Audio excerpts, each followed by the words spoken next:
2014లో మన team India England టూర్కి వెళ్ళింది.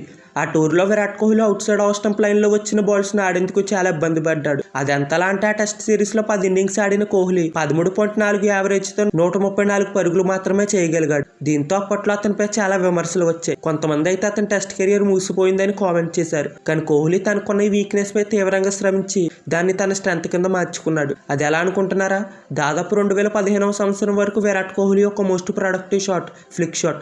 అప్పటి వరకు తన కెరియర్లో చాలా వరకు రన్స్ను ఫ్లిక్ షాట్తోనూ సాధించాడు. కానీ ఎప్పుడైతే విరాట్ తన వీక్నెస్ పై దృష్టి పెట్టాడో అప్పటి నుండి అవుట్ సైడ్ ఆఫ్ స్టంప్ వస్తున్న బాల్స్ని క్రీజ్ నుంచి కొంచెం బయటకు వచ్చి కవర్ డ్రైవ్ ఆడడం మొదలుపెట్టాడు. ఇలా తన బలహీనత బలంగా మారి తన ఇన్నింగ్స్లో ఎక్కువ శాతం రన్స్ను తన కవర్ డ్రైవ్తోనే సాధించాడు.